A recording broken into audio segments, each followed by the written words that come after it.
अस्सलाम वालेकुम dear students. Federal directorate of education के प्लेटफॉर्म कनेक्टेड क्लासरूम में आपको दोबारा से खुश आमदीद कहते हैं। तमाम बच्चों को मेरी तरफ से अस्सलाम वालेकुम।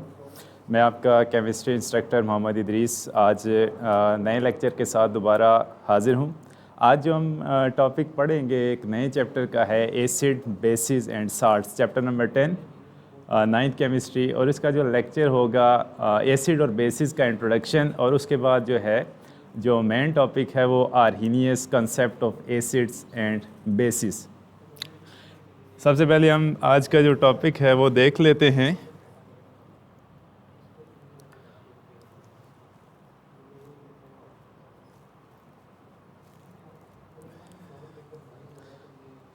तो chapter number 10 acid bases and salts. अब मेरा इंट्रोडक्शन आपके सामने मौजूद है। Mohammad Idris, SCT chemistry, IMCB जंग सईदा इस्लामाबाद।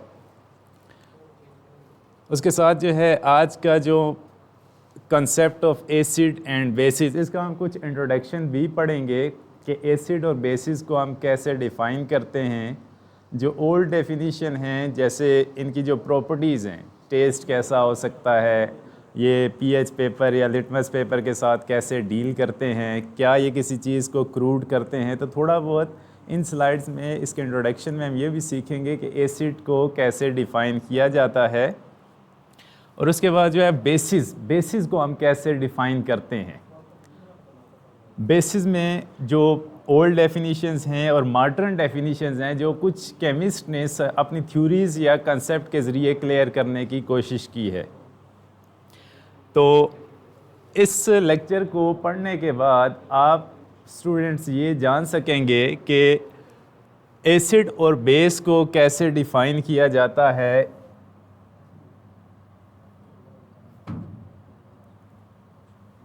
सबसे पहला जो SLO है कि आप एसिड और बेस को डिफ़ाइन करना सीख सकें इस लेक्चर के बाद। उसके बाद जो है differentiate between acid and bases on the properties, taste, effect on skin. जैसे मैंने आपको कहा कि हम इसकी प्रॉपर्टीज़ के अंदर भी फ़र्क करना जान सकें कि आया जो टेस्ट है एसिड का कैसे होता है और बेस का कैसे होता है। ये हम 1 बाय 1 स्लाइड्स के अंदर देखेंगे।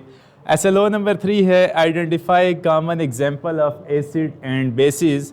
हम यहाँ पे ये भी सीखेंगे कि कुछ एग्जांपल्स और डेली लाइफ से भी हो सकती हैं। आप जो केमिस्ट्री लैब के अंदर एसिड और बेसिस को यूज़ करते हैं, घरों के अंदर आप एसिड और बेस से डील करते हैं, वो सारी चीज़ें हम 1 बाय 1 डिस्कस करेंगे। आपके जो बुक का SLO है, SLO नंबर मौजूद है जो आपके पेपर का पार्ट होगा, आर्हीनियस एसिड एंड बेसिस। ये थ्योरी हम पढ़ेंगे जो कि कंसेप्ट है एसिड और बेस को एक्सप्लेन करने का, जो हम on the basis of hydrogen ions या फिर हाइड्रोक्साइड आइंस की बेस पे एसिड और बेस को डिफ़ाइन करेंगे। उसके बाद जो है लिमिटेशंस टू आर्हीनियस थ्योरी, क्या कोई ड्रॉबैक्स हैं इस थ्योरी के अंदर, क्या इसकी कोई हद हैं या ये ओवरऑल काम करती है, क्या ये सारे कंपाउंड्स के ऊपर एप्लीकेबल है। कंपाउंड्स मीन क्या ये सारे एसिड और बेसिस के ऊपर एप्लीकेबल है या इसकी कुछ लिमिटेशंस है, क्या इसके लिए कुछ एक ख़ास किस्म के एसिड्स और बेस हैं जो आर्हीनियस एसिड कहलाएंगे या आर्हीनियस बेस कहलाएंगे।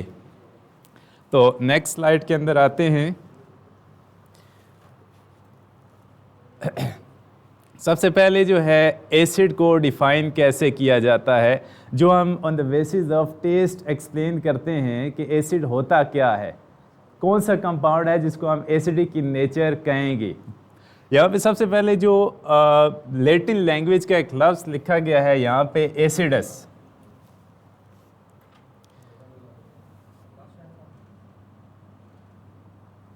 यहाँ पे लैटिन लैंग्वेज का वर्ड है एसिडस, जिसका मीनिंग क्या होगा, सोर। सोर मीन खट्टा। ये आपको लेमन नज़र आ रहा है। ऐसी तमाम चीज़ें जो कि जायके में खट्टी होती हैं, उनको हम जनरली एसिड कैटेगरी के अंदर लेके आते हैं। यहाँ पे आपको नज़र आ रहा है लेमन है, लेमन का जायका कैसे होगा, खट्टा, तो इसका मतलब है लेमन के अंदर एसिड पाया जाता है। तमाम वो चीज़ें जो जायके में खट्टी होती हैं उनको हम एसिड कैटेगरी के अंदर डालते हैं। उसके बाद जो है, अब acid is a chemical substance that has a सोर टेस्ट।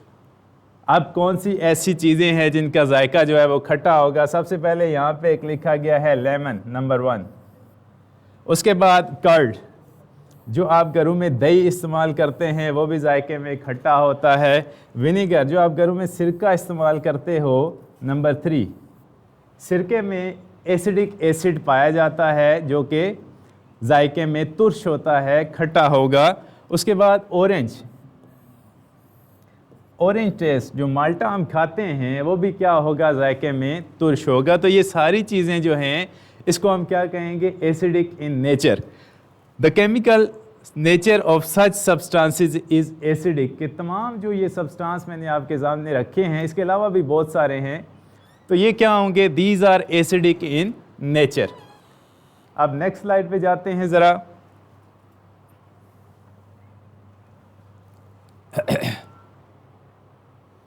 अच्छा, यहाँ पे कुछ प्रॉपर्टीज़ ऑफ एसिड लिखी गई हैं जो मैंने एक तो बाय डेफिनेशन मैंने एक्सप्लेन की है यहाँ पे पिछली स्लाइड के अंदर, कि तमाम एसिड जो होते हैं वो जायके में तुर्श होते हैं।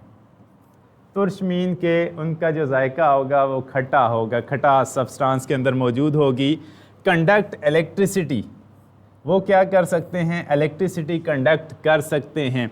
अब इस इलेक्ट्रिसिटी कंडक्शन का क्या मतलब है? कि इन में से बिजली पास हो सकती है।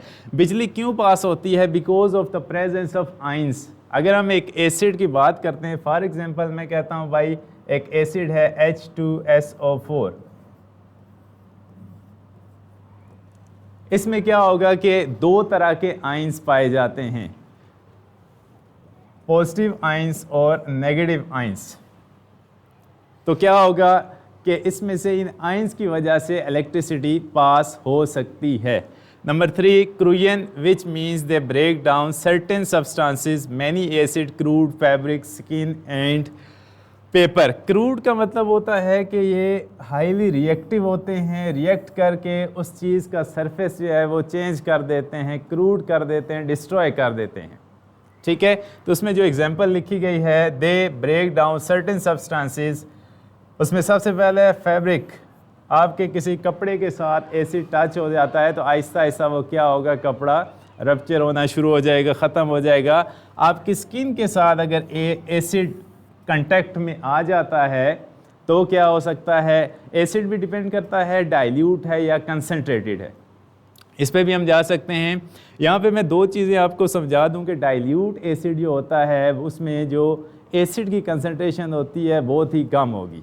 उस केस में ख़तरे की बात नहीं होती, आपकी बॉडी के साथ कांटेक्ट में आ जाए भी एसिड तो भी आपकी स्किन बच सकती है। लेकिन एक है कंसनट्रेटेड एसिड, जिसमें जो परसेंटेज ऑफ एसिड है वो बहुत ज़्यादा होती है। अगर हम सल्फ्यूरिक एसिड की बात करें जो लैब स्टैंडर्ड का है, तो उसका जो हम लेते हैं मोलैरिटी 98% सल्फ्यूरिक एसिड होता है, तो ये हाईली कंसनट्रेटेड है। ये अगर आपकी बॉडी के साथ टच कर जाता है तो आपकी बॉडी जल सकती है। ठीक है, उसके बाद जो है next, some acid react strongly with metals. Metals क्या होते हैं? आप पीरियोडिक टेबल का ग्रुप 1A और 2A, ग्रुप 1A और ग्रुप 2A को अगर देखें तो इसमें अल्कली मेटल्स और अल्कलीन अर्थ मेटल्स पाए जाते हैं। तो ये जो एसिड होता है ये इन मेटल के साथ हाईली रिएक्टिव होता है, बहुत तेज़ी के साथ रिएक्ट करता है और उस दौरान कौन सी गैस रिलीज़ करता है? हाइड्रोजन गैस रिलीज़ करेगा। इसका मैं आपको एक रिएक्शन भी दिखा देता हूँ।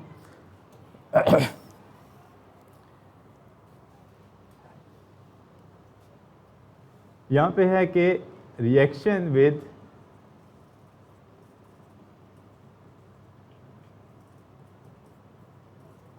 With metals.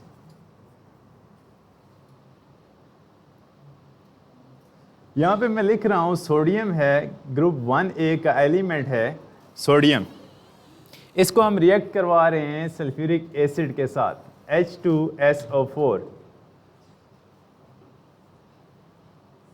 इससे क्या जनरेट होगा?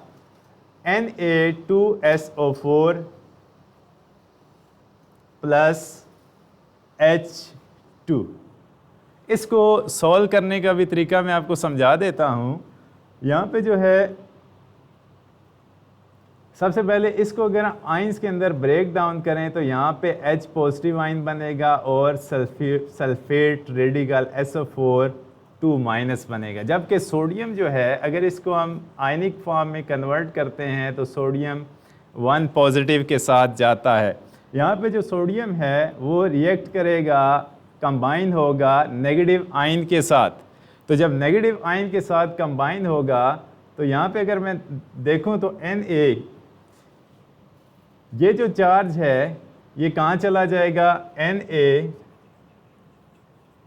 जो सल्फेट का -2 है वो इसके साथ आ जाएगा Na2, और SO4 के साथ जो सोडियम का चार्ज है वो यहाँ आता है, यहाँ पे 1। अगर 1 होगा तो वो हम लिखेंगे नहीं, अगर 1 के अलावा कोई नंबर होता है तो वो हम लिखते हैं। तो यहाँ पे जो चीज़ बन रही है इसको हम क्या पढ़ेंगे, सोडियम सल्फेट।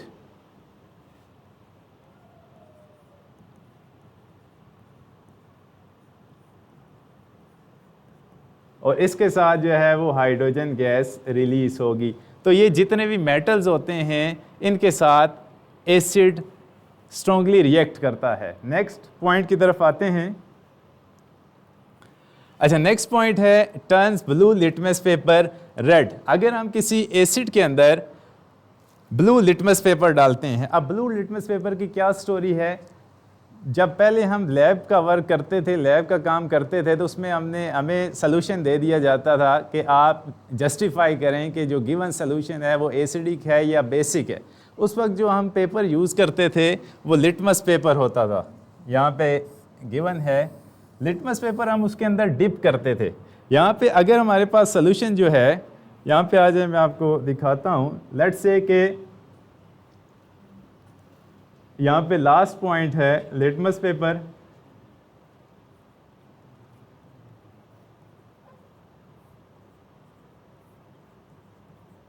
ठीक हो गया। यहाँ पे सॉल्यूशन है,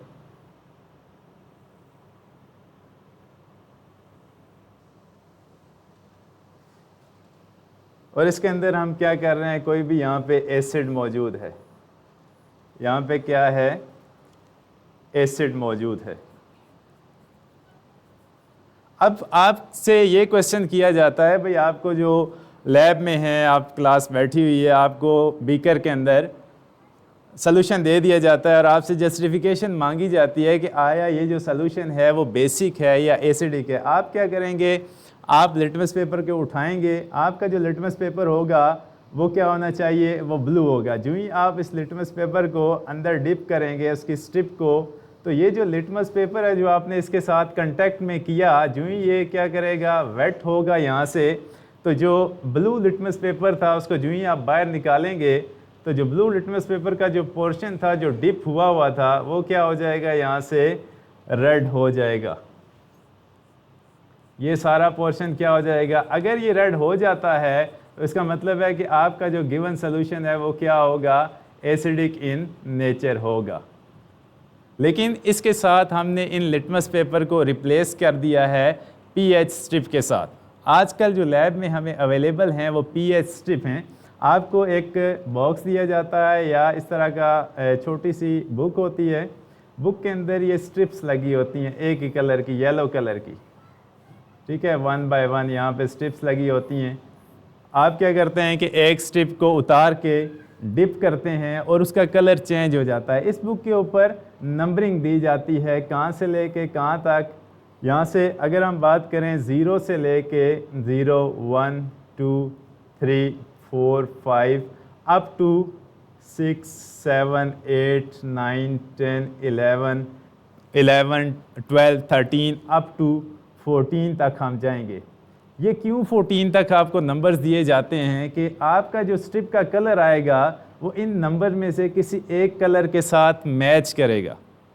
जिस कलर के साथ मैच कर गया वो नंबर आप देखेंगे। फॉर एग्जांपल आप स्ट्रिप को डिप करेंगे तो यहाँ से कोई ना कोई कलर इस स्ट्रिप का आएगा, वो आपने मैच करना है इन नंबर के साथ। फॉर एग्जांपल 2 आ जाता है तो हम क्या करेंगे कि वो सोल्यूशन क्या है, एसिडिक इन नेचर है, क्योंकि हमारे पास एक स्केल होता है पीएच। क्योंकि हमने लिटमस को रिप्लेस कर दिया है पीएच पेपर के साथ, तो पीएच जाती है कहाँ से, 0 से लेके 14 तक।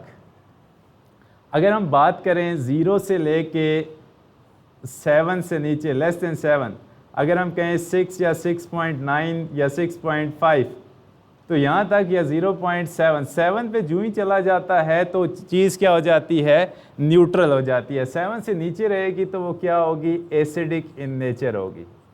अगर हम 7 पे चले जाते हैं, अप्रोचेस टू 7, तो ये क्या हो जाती है, न्यूट्रल।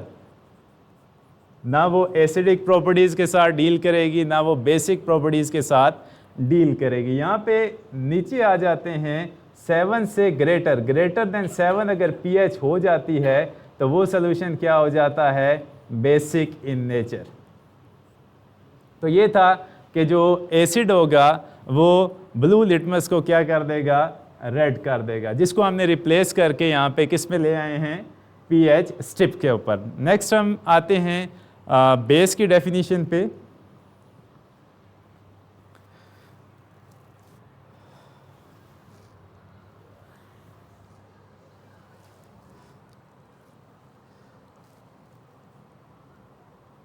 अच्छा, बेस से पहले यहाँ मैंने एक स्लाइड रखी है, आपके जो इंट्रोडक्शन पार्ट के अंदर एसिड रेन का हवाला दिया गया है।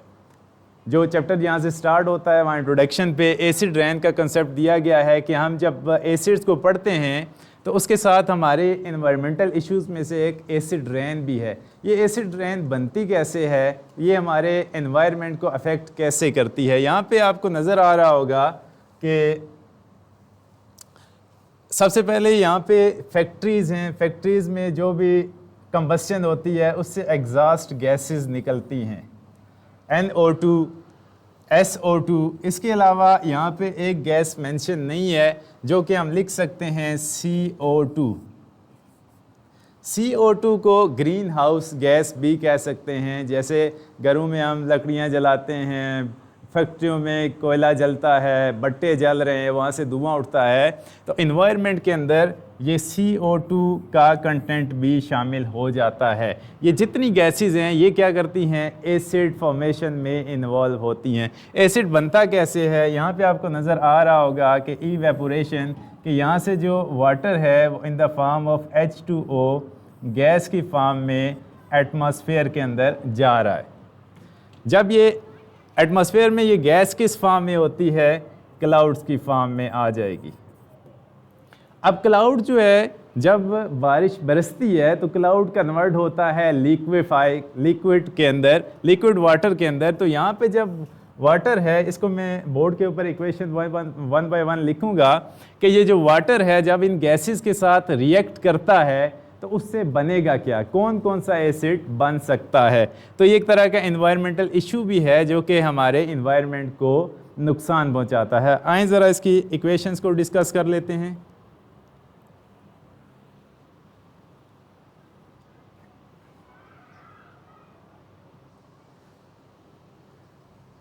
अच्छा, यहाँ पे जो है एसिड रेन,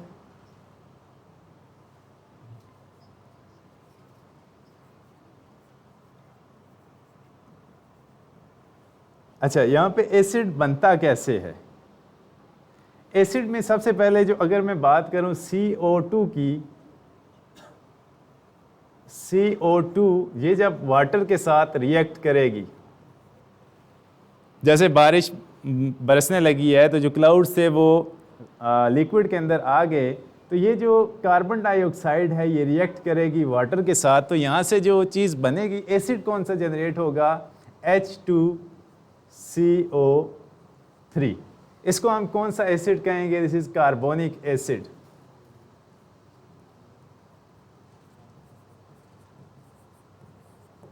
अच्छा, उसके बाद जो है दूसरा जो है NO, यहाँ पे मैं X लिख रहा हूँ,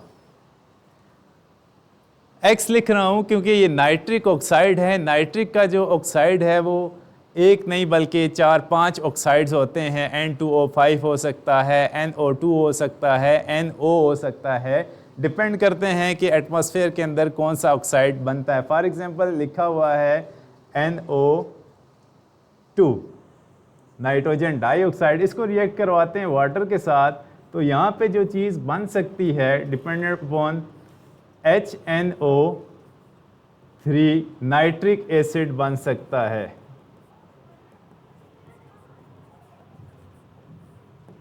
उसके बाद जो है सल्फर डाइऑक्साइड का रिएक्शन वाटर के साथ होगा तो ये क्या बनेगा, H2SO4 सल्फ्यूरिक एसिड बन सकता है।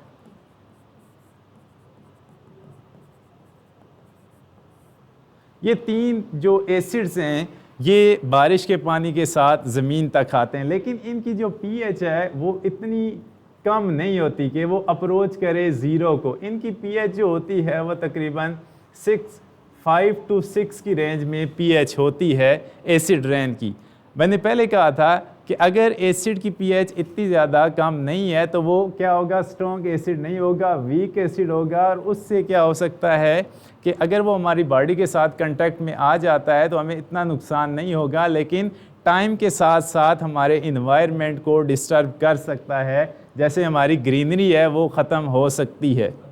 ठीक है, तो दूसरा ये हो सकता है कि जो मार्बल स्टोन्स हैं उनको भी ये क्रश कर सकता है विद इन टाइम। ठीक है, तो हम अगले स्लाइड्स के ऊपर जाते हैं। नेक्स्ट,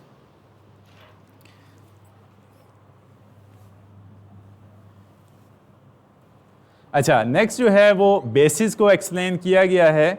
बेसिस क्या होते हैं, सबसे पहले हम इसको बाय डेफिनेशन जो ओल्ड इसकी प्रॉपर्टीज़ हैं उनकी बेसिस के ऊपर बेस को डिफ़ाइन करते हैं। सबसे पहले बेस जो होता है वो स्लिपरी फील। फॉर एग्जांपल आप घर में साबुन यूज़ करते हैं, उसको अगर आप हाथ के ज़रिए हाथ धोना चाहते हैं तो जब आप साबुन को इस्तेमाल करेंगे तो वो स्लिपरी फील करेगा।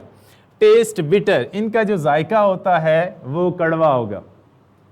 आप ज़ुबान के साथ इसको टेस्ट करेंगे तो जितने भी बेस होते हैं उनका जायका कड़वा होता है। उसके बाद pink when placed in phenolphthalein and indicator, यहाँ पे एक पॉइंट लिखा गया है, आप इसी चैप्टर के अंदर इसको सीखेंगे भी।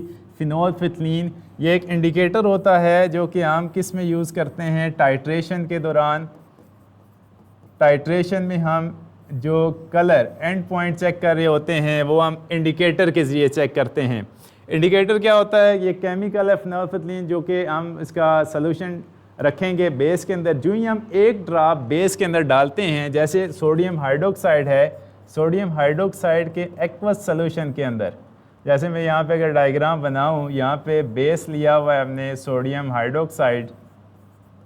ये पहले क्या होगा, इसका कोई कलर यहाँ पे नहीं आएगा। ठीक है, यहाँ पे मैं दोबारा कर देता हूँ। सबसे पहले यहाँ पे जो सोडियम हाइड्रोक्साइड का एक्वस सॉल्यूशन हमने लिया हुआ है NaOH एक्वस, कि हम जो सोडियम हाइड्रोक्साइड का सॉल्यूशन बना रहे हैं वो वाटर के अंदर है। सबसे पहले ये कलर लेस होगा। जो ही हम इसके अंदर फिनोल्फथलीन ऐड करेंगे तो ये क्या होगा, पिंक कलर, यहाँ पे पिंक कलर आ जाएगा। यहाँ पे कलर कौन सा हो जाएगा, पिंक।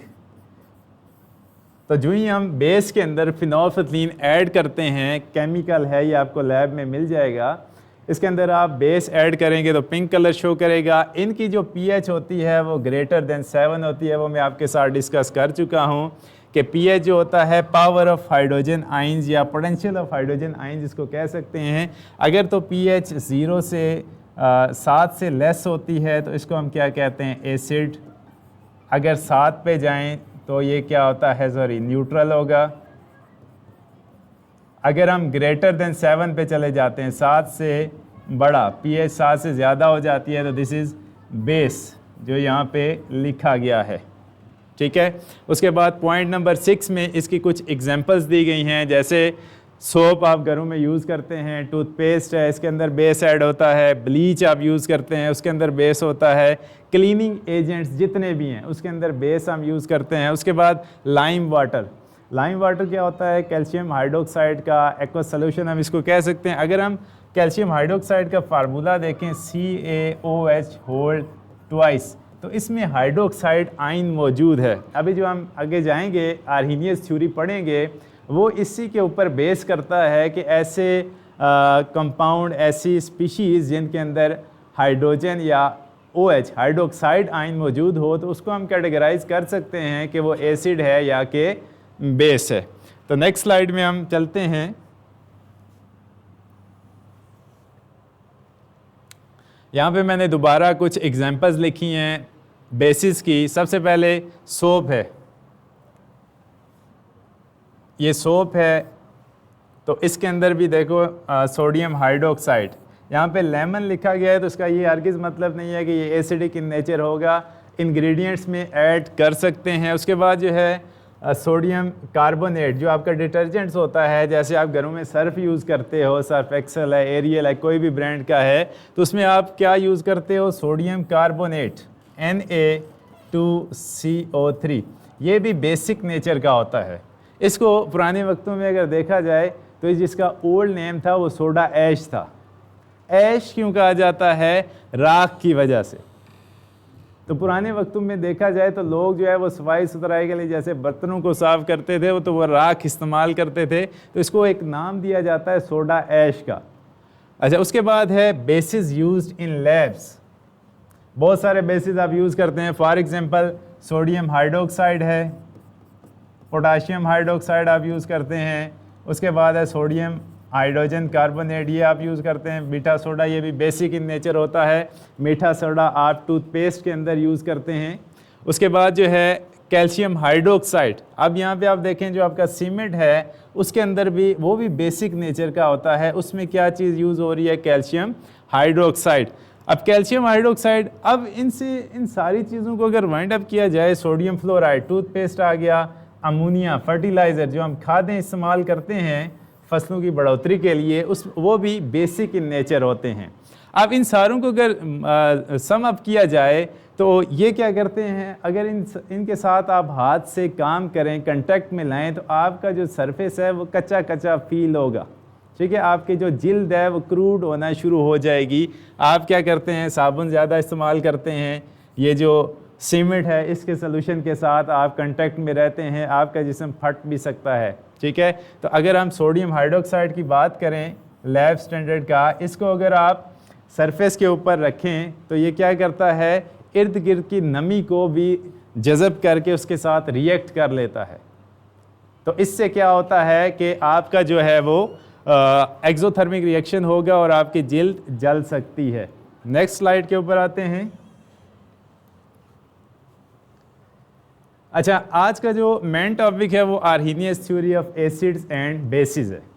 एसिड्स और बेसिस को हम एक्सप्लेन करेंगे on the basis of Arrhenius theory. तो हम नेक्स्ट स्टेप पे जाते हैं कि आर्हीनियस, एक नाम आपको सामने लिखा हुआ है, स्वांटे आर्हीनियस, इसने एसिड और बेस को कैसे डिफाइन किया था।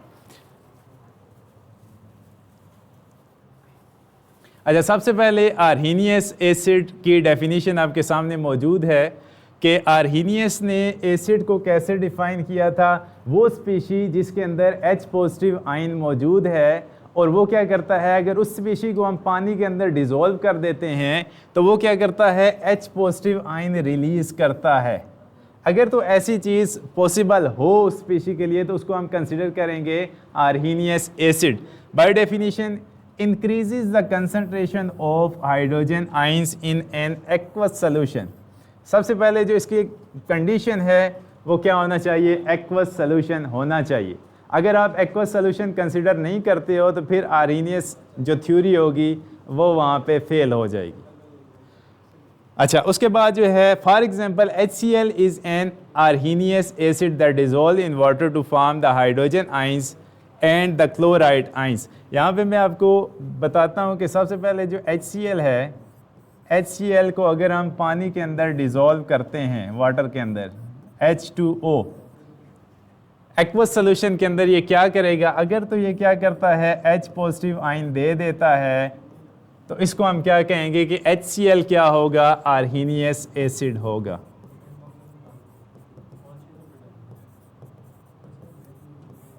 दोबारा से कि इस जो साइंटिस्ट था, केमिस्ट था, इसने क्या किया था कि एसिड वो सब्सटेंस होगा जो कि एक्वस सॉल्यूशन के अंदर क्या देगा, H पॉजिटिव आयन देगा, हाइड्रोजन आयन देगा। यहाँ पे HA क्या है, जो जनरल रिप्रेजेंटेशन है एसिड की।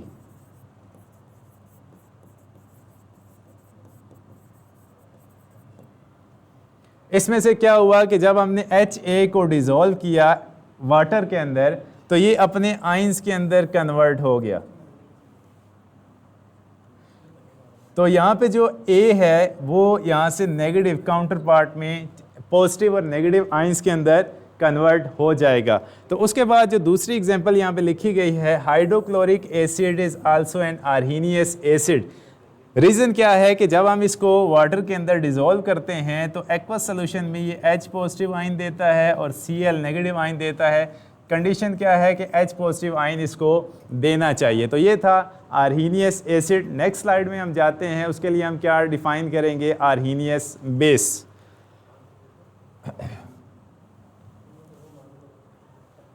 अच्छा, नेक्स्ट स्लाइड में आपको नज़र आ रहा है कि आर्हीनियस बेस डेफिनीशन। अब ये क्या होगा कि आपको नज़र आ रहा है कि यहाँ से जो इस इक्वेशन को पहले अगर देखें तो यहाँ पे BOH है, B से बेस हो गया और बेस के लिए जो ज़रूरी चीज़ यहाँ पे है वो OH होना चाहिए, हाइड्रोक्साइड आयन होना चाहिए कि जब हम इसको पानी के अंदर डिज़ोल्व करेंगे, एक्वस सोल्यूशन इसका बनाएंगे तो वहाँ से जो चीज़ जनरेट होनी चाहिए वो हाइड्रोक्साइड आयन होना चाहिए। अगर तो वो स्पीशी हाइड्रोक्साइड आयन जनरेट कर देती है तो क्या होगा कि उस स्पीशी को क्या कहेंगे हम, आर्हीनियस बेस।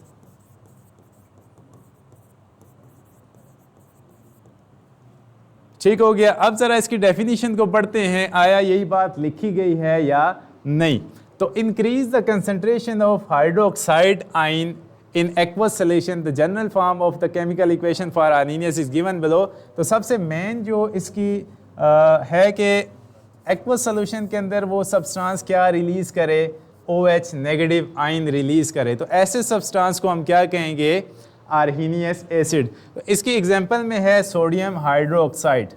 सोडियम हाइड्रोक्साइड को अगर हम डिज़ोल्व करते हैं वाटर के अंदर तो यहाँ पे क्या होगा कि यहाँ पे सोडियम आयन में कन्वर्ट हो जाएगा और हाइड्रोक्साइड आयन बनेगा। अगर तो हाइड्रोक्साइड आयन जनरेट हो जाता है तो ऐसी स्पीशी को हम क्या कहेंगे, बेसिक इन नेचर, और वो क्या होगी, आर्हीनियस बेस होगी।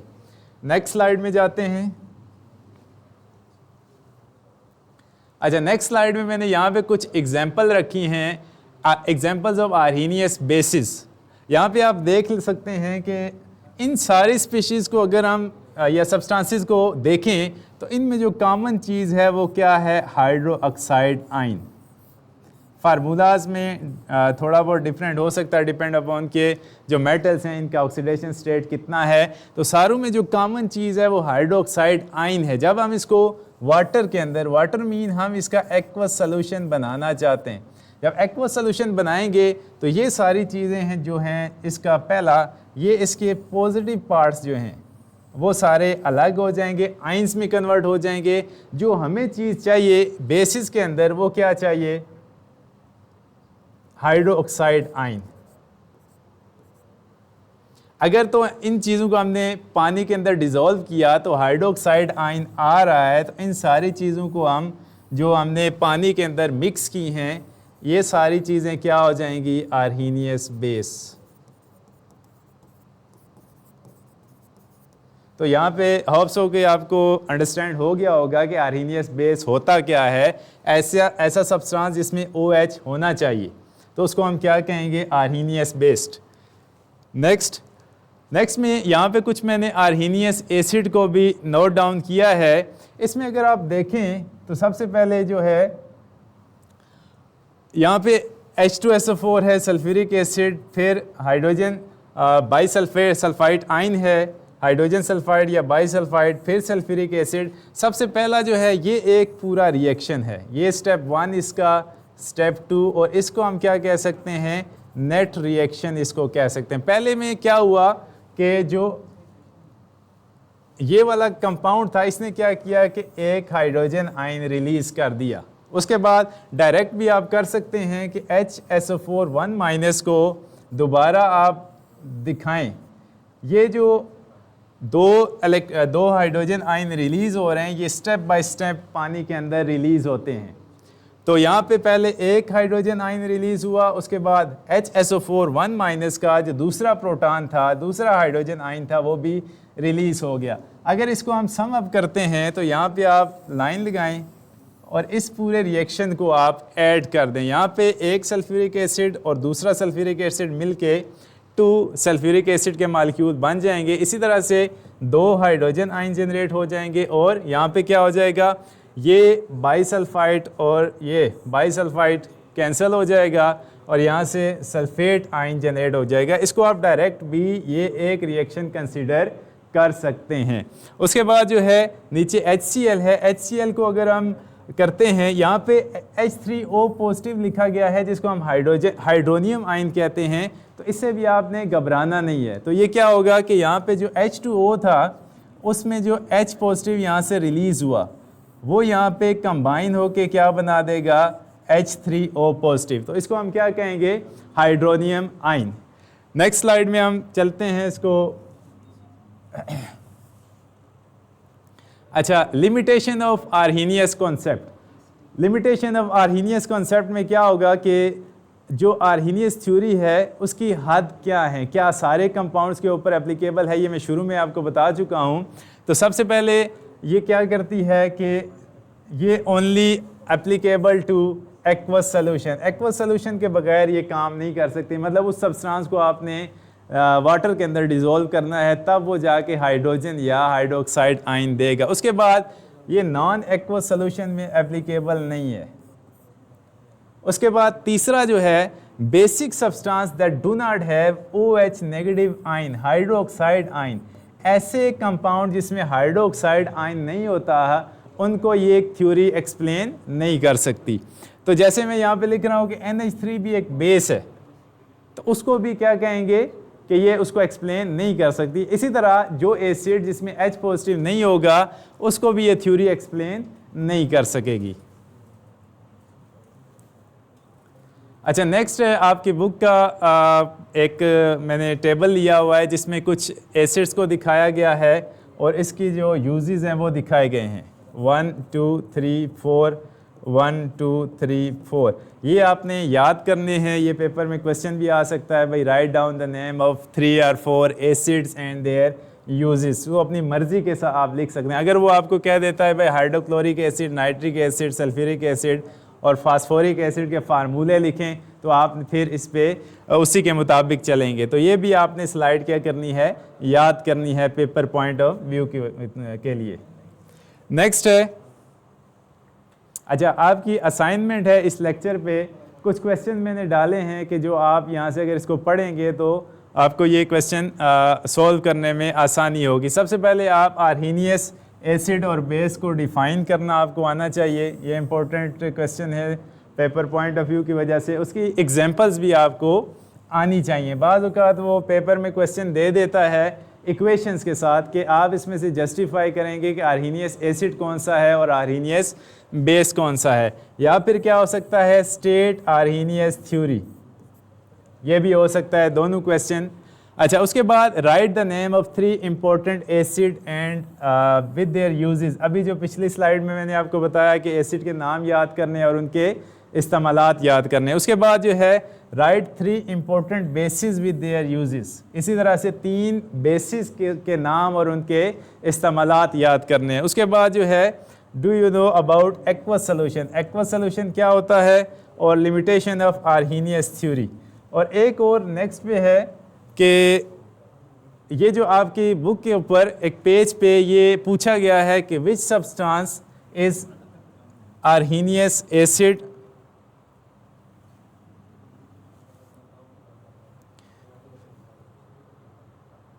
Which substance is Arrhenius acid और आर्हीनियस बेस। तो ये भी आपकी असाइनमेंट होगी, ये आपने खुद सॉल्व करना है। मैंने आपको ब्रीफली सारी चीज़ें बताई हैं कि एसिड और बेस को कैसे एक्सप्लेन कर सकते हैं। तो उसके बाद जो लास्ट पे है, यहाँ तक था हमारा लेक्चर। तो होप्स हो कि आज का लेक्चर जो है वो आपको समझ में आया होगा और आपके माइंड में क्वेश्चनिंग भी आई होगी। तो आप इस हवाले से अपने टीचर के साथ कंसर्न कर सकते हैं। जो असाइनमेंट मैंने आपको दी है, जो लेक्चर पढ़ाया है, होप्स हो कि आपको समझ भी आया होगा और आप जो है वो पेपर की तैयारी भी अच्छे तरीके से करेंगे। मैं आपका इंस्ट्रक्टर मोहम्मद इदरीस आपसे इजाज़त चाहता है। नेक्स्ट लेक्चर में दोबारा हाज़िर होंगे। अल्लाह हाफ़िज़।